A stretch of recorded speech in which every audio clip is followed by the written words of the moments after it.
mulkin kai ba son kai ne ba, ba miƙe kafa a ci daɗi ba, ba alkawarorin karya ba, inda masu irin wannan a gaba, yancin bai tsina na komai ba, sai an manta da su zalunci, an zauna an kashe jahilci, an tumɓuke tushen lalaci, roƙo da bara da tumasanci, na rashin aiki da yawan barci, to sai kaga an more yanci. Wallahi idan ba san yuna haɗa kai da wuya kaga ya zauna, kullum ka gano sabu. Jama'an da ke tare da mu cikin wannan shiri na musamman, barkanmu da yawar haka, barkanmu da murnan samun yancin kai a wannan ƙasa tamu Najeriya, wanda aka samu shekara ta 1960. Wato Najeriya ta kasance ƙasa ne mai cikakken iko, wanda muka samu mulki daga hannun turawan mulkin mallaka. To a wannan karo na gayyato muku babban bako ne na musamman domin mu tattauna da shi, ganin duba irin yadda aka samu ci gaba a wannan ƙasa tamu da kuma inda muka gaza da kuma ina za mu dosa. Wannan bako shine Alhaji Dr. Yusuf Maitama Sule, dan masanin Kano. Ranka da barka da kasance a cikin wannan shiri. Barka ka dai. Mun zo ne musamman don mu tattauna akan samun yancin kan Najeriya, mu dubi ina aka dosa kuma ina ne muke da matsala, ina za mu mafita. To tambayan da za mu fara yi, ranka daɗe, ko za ka bayyana mana shin ko menene shi kansa yancin kai din? Bismillahir Rahmanir Rahim. Alhamdulillahi Rabbil Alamin. Wa sallallahu ala nabiyil karim. Kamar da yadda aka sani, kasashen duniya wayanda suke suna da ƙarfi, musamman kasashen turawa, sun zo sun samu kasashe marasa ƙarfi, musamman munan kasashe na bakar fata, ba mu da ƙarfi da kayan yaƙi, ba mu da ƙarfi na arziki da sauransu, ba mu da wayewar kai kamar su. To suka zo suka mallake mu. Sun zo ne da fakewar hana wai cinikin bayi, wanda kamar yadda aka sani ai suna daga cikin waɗanda suka hassasa cinikin bayin. Kuma daga ba sun zo don neman kasuwa, domin a lokacin sun so yin kere-kere da sake-sake wanda suke neman kasuwa inda za su sai da waɗannan abubuwa baɗan. To da waɗannan dalilan suka zo, da farko suka fara turo ɗan leƙen asiri, suka ga ƙaryar da ƙasa suke.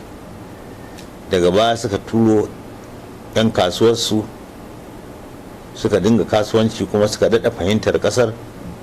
Sannan bayan haka ne suka turo turawa mulki, wanda suka zo suka ci kasar. To ita da Najeriya da ta kasu kashi biyu, da lardunan kudu da kuma arewa. To a lokacin da aka haɗe ta wajen 1900 ko da 14 ne,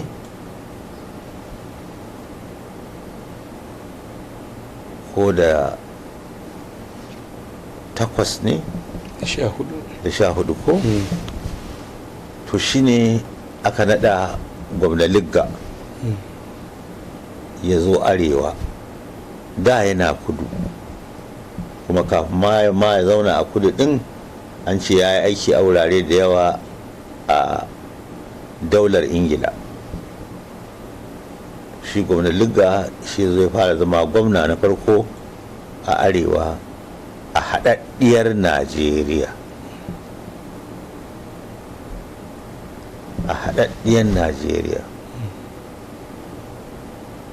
To su a arewa akwai sarakuna wanda tun daular Shehu Usman dan Hodiya, tun ma kafin daula ta Shehu Usman dan Hodiya, muna da sarakuna da tsarin mulki irin namu, zuwan Shehu Usman dan Hodiyo ya daɗa jaddada ƙarfafa wannan abin.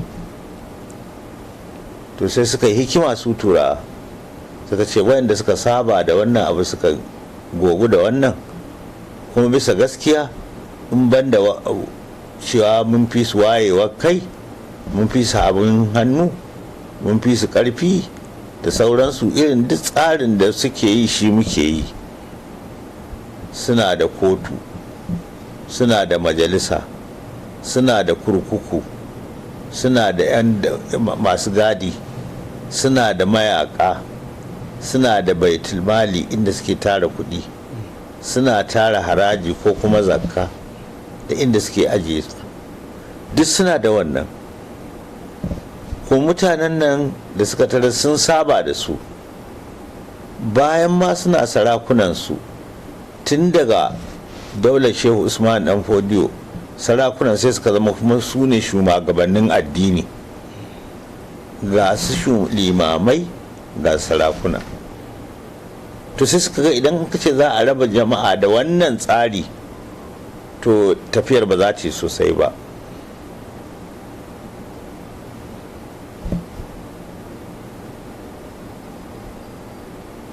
Gwaldi wanda shine shugaban UAC, wanda shi ya riga yawancin turawan ma zuwa nan dan su ne suka zo da ciniki da farko, shi ya ba wa luga da shawara cewa idan ka je arewa ya kamata ka dubi al'adunsu da ɗabi'o'insu,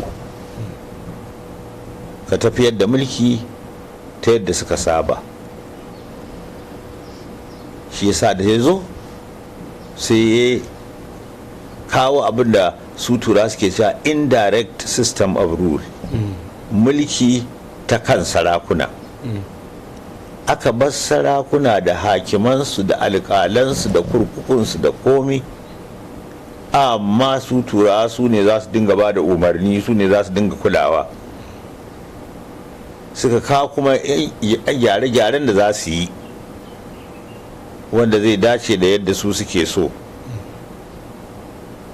amma suka alkawari suka ce ba za su taɓa sha'anin addininmu ba, kuma shugabanmu sarkin musulmi za su ɗauke shi akan shugaba namu, amma zai zama mulkinsa iyakacinsa Sakkwato, sauran sarakunan kowa zai zama yana mulkar ƙasa tasa, amma a sha'anin shugabanci shi ne babba. To wannan tsari da suka kawo shi sa abin ya zo musu da sauki, ya zo musu da sauki wajen kashe kuɗi, ya zo musu da sauki wajen tafiyar da al'amarin, domin sun sa waɗanda suka saba da mutane, suka saba da tafiyar da mulkinsu a kan al'amarin. To aka samu wannan, muna zaune da mu da 'yan uwanmu a kudu tare, sai da aka yi shekara nawa, wajen shekara 60 aka samu mulkin kai. Wannan mulkin kai ya zo bayan da aka yi yakin duniya na biyu, musamman Amerika ta ce to bai kyautu fa kasashen nan da aka ce ana mallaka su zauna kullum suna ƙarƙashin mulkin mallaka, ya kamata su ma a ba su mulkin kansu, su ci gashin kansu. To aka yi wannan tsari, aka samu aka ce kowace ƙasa ta yi ƙoƙari a ba ta mulkin kanta. To shi ne fa aka so mu ba da mulki, hatta kai ga manzalin mu muka samu namu. turan kai ɗaya kafin ya kasance mun samu mulkin kai, akwai mutanenmu da sukan yi aiki tare da turawa, kamar shugabanci haka, ko za ka iya tuna wa'insu mutane ne, wa'insu mukamai ne mutanenmu suka rike? Kamar ina? Irin kamar ministoci kafin yancin kai. A kafin yancin kai, yan shekaru kaɗan an yi majalisa a Ikko, wanda a majalisar nan akwai wakilai kuma akwai sarakuna. a cikin wakilan nan da sarakuna akwai ministoci sun zauna tare da turawa, akwai sarakuna akwai kuma wakilai. To amma ba a samu an samu cikakken iko ba su 'yan Najeriya sai da aka ce an tabbatar da mulkin kai, domin a wancan lokacin akwai gwamna, akwai sakataren gwamnati. Gwamna shine kamar shugaba, a iya cewa president. Sakataren gwamnati a lokacin kamar prime minister yake. Sakataren kuɗi ma bature ne. To amma kuma akwai ministocin da ba a rasa ba, don kada a ce babu, don dai a suma koya wa mutane yadda za su yi abu. To amma abin ban sha'awa a nan wanda nake so mutane su sani, kafin a samu mulkin kai a cikin 1952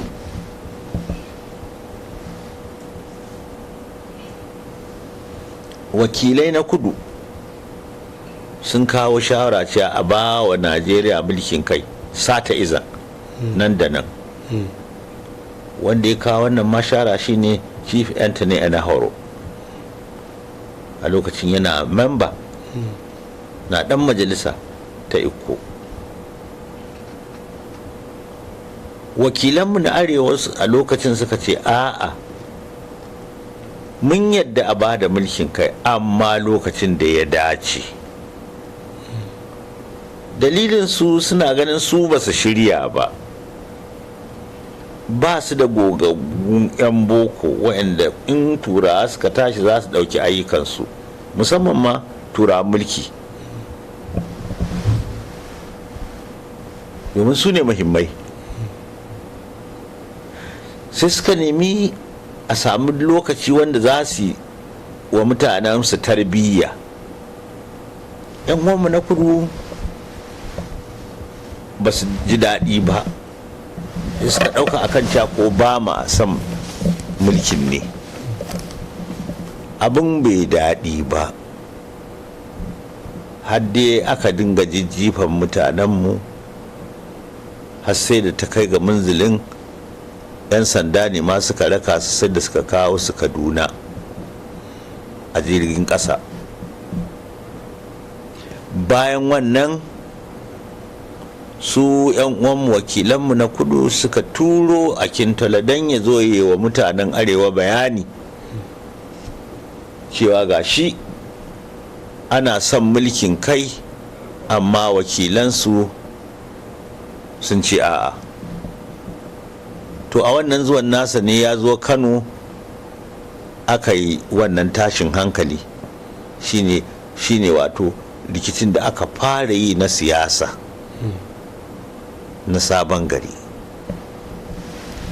To duk da wannan abin da nake so in ce, gashi an yi abin ba daɗi, an samu rashin jituwa, an samu tashin hankali, har aka yi fada da kashe-kashe da sauransu, amma shugabanninmu a lokacin saboda son ƙasar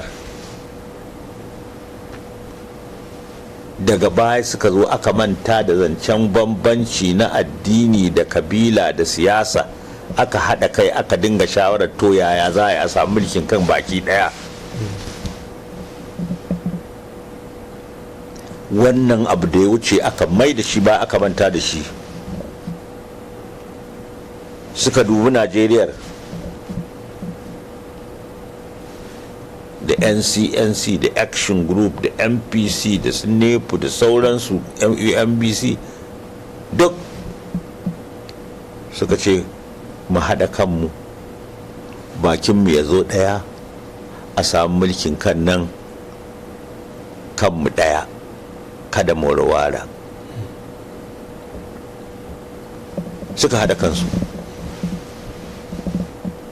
shine aka yi ta shawarwari da nan Najeriya da London a Ingila, aka yi dinga shawarwarin yadda za a yi. A nan aka yi shawara yadda za a yi, a raba kasar rijin a kuma gwamnatin tarayya, a yi prime minister, a yi ministoci a gwamnatin tarayya, a yi premier, a yi ministoci a gwamnatocin jihohi. Duk aka tsara wayannan abe baɗai, aka faɗi haƙuƙuwan da gwamnatin jiha take da shi da haƙuƙuwan da gwamnatin tarayya take da shi da inda suka yi tarayya da sauransu. Duk aka tsara wannan, bakinsu ɗaya. Suka yadda akan cewa 1 ga watan Oktoba 1960 a bawa Najeriya 'yanci. Jihohi suka samu mulkin kansu kafin wannan.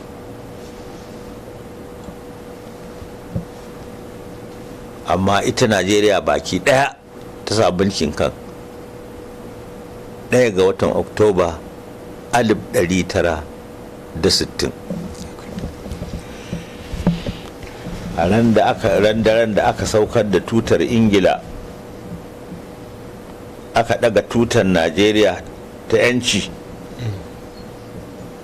da prime minister Allah ji kansa ya gafarta masa sa Abubakar Tafawa Balewa ya karbi kundi daftarin mulkin Najeriya a hannunsa. A ran nan yayi magana ta mutunci, ya yaba zaman da aka yi, kuma yi wata magana wadda ta zama a ban waiwayawa a duba. Har ma wani bature Shawut Smith mai wannan karfe wanda ya gwamna a arewa ya ɗauki wannan magana ya littafi a kanta. Prime Minister a wannan daren yake cewa turawa na Ingilishi sun zo mana da farko suna iya ɗakinmu, daga baya suka zama malamanmu, yanzu kuma mun zama abokan juna, abokan aiki. Amma tun suna iyayen ɗakinmu har suna malamanmu, har yanzu da muka zama abokan hulɗa, soyayya ce da aminci a tsakaninmu.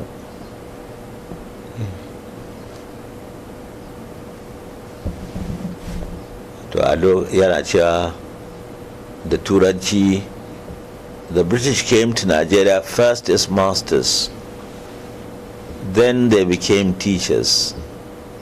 Now we are partners, but we have always been friends. Wannan ne shi Shawsman ya ɗauka ya yi littafi ya kira su but always as friends. To a shi wannan littafin ya ba da bayani, ya ba da tarihin yadda siyasa ta fara a arewa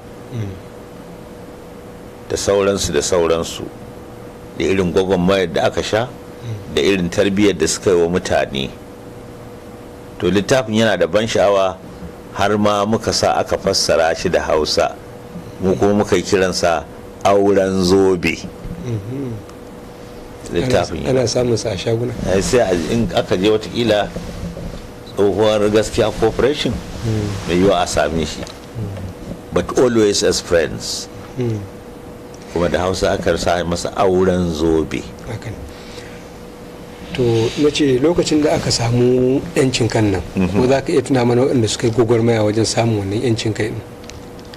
Bisa gaskiya, idan ana zancen yancin kai na Najeriya baki daya, ba za a manta da Dr. Azikwai ba, shugaban NCNC.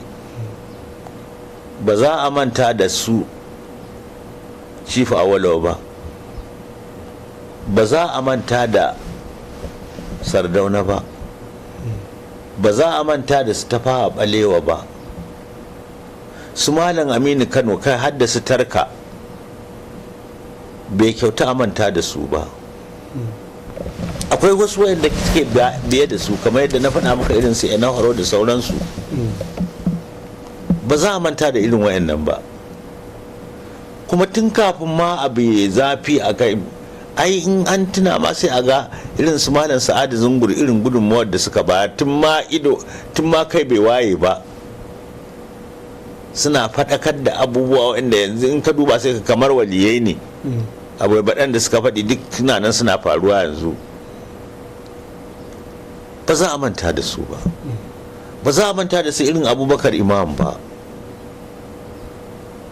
ka sunan su Mbono Ojike, irin su Raja Abdallah, wayanda yake matasa ne, amma wayannan manya Azikwe, Awalawo, Sardauna, Tafawa Balewa, Aminu Kano, yan Tarka, dole ne a tuna da su. Abin ban sha'awa, ga su jam'iyyoyinsu daban-daban, kabila daban-daban, addini ma daban-daban, amma kansu ya haɗe saboda san Najeriya. Ba su yadda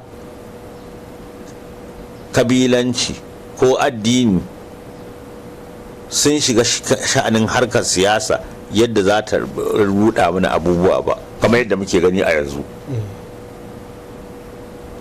Akwai misali da nake bayarwa, ana taron tsarin mulki kafin a samu mulkin kai din a London. Wata rana Awolowo ya ga Sardauna a London, ya gaishe shi sai Sardauna ya ki amsawa, ya sake gaishe shi ya ki amsa, ya ce lafiya, sai ce yaronka wani sau biyu yana gani na bai gaishe ni ba. Sardauna yake faɗawa Awolowo. Awolowo bai ce komai ba, sai zaga wannan yaron nasa dama sun zo da shi London, ya kamo hannunsa ya jawo shi, ya taho da shi gaban Sardauna, ya ce durƙusa ka gaida Sardauna. Shi nan gaba idan ka kuma ganin Sardauna baka gaishe shi ba, zan kore ka daga jam'iyyata, ba jam'iyyar yan iska nake da ita ba. Awolowo shugaban Action Group yake zagin ko yake wa dan jam'iyyarsa fada akan shugaban wata jam'iyya ta adawa NPC. Kaga mutunci. Lokacin da aka samu mulkin kai da farkon nan, ni na minista, shi fa Awolowo yana shugaban adawa, leader na opposition. Idan an zo za a yi mitin na house, za a yi taro, kafin a fara taro zan bar wuri na in je wajen Chief Awolowo in durkusa an gaishe shi a gaban kowa, ga 'yan majalisa ga 'yan kallo suna gallery. Wata rana sai Prime Minister ya kira na, ya ce dan masani, na ga wata haramtacciyar kawance da kuke da Awolowo. Na ce ranka da kai ka sa ni.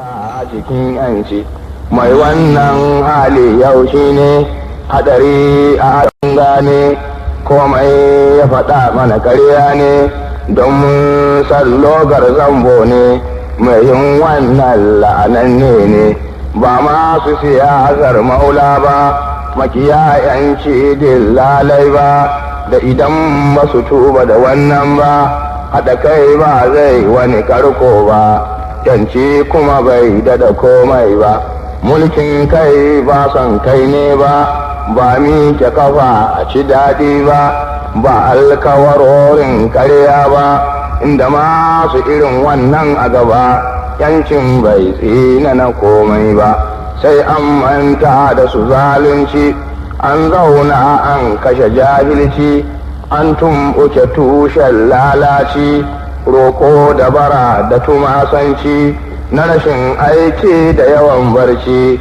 to sai kaga an more yanci. Wallahi idan ba san yuna, haɗa kai da wuya kaga ya zauna, kullum ka